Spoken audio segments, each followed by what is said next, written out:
Let's face it, when it's 110 plus degrees outside and you're trying to get February temperatures inside your house, this one right now inside the office is just above 70 degrees, comfortable.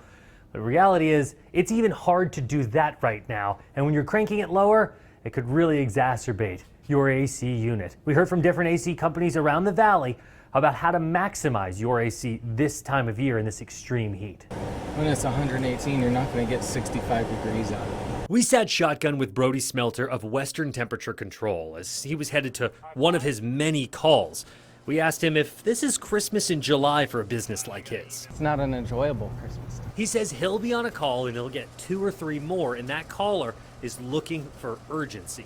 He says a common issue is when an AC isn't as blowing as cold as it should, he says. There's a lot of people that will tell you 78 to 80, they're like, oh my gosh, we're dying. So we're listening to some of his tips on how you can give back to that AC unit that's already given so much this season and still has a ways to go.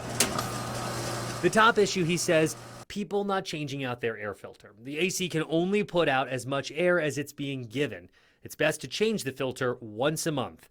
Another thing a homeowner can do for some units is to water the coils down to clean them. Coil acts as like the radiator for your car. So if that coil in there gets clogged, it's going to overheat or run higher than it should. Just like your car, if it gets clogged with leaves. In that same vein, Brody says to make sure there's nothing around your unit like overgrown grass or a cardboard box that's blocking it, which can cause the unit to be overworked. He adds turning off and on your AC could also overwork the unit. It's best just to keep it running. You could turn it up a little bit just to give it a little bit of a break. All AC companies said calling a maintenance company once a year can fix the little problems before they become big ones. Yes, it is a necessity. Jordan Bondke, ABC 15, Arizona.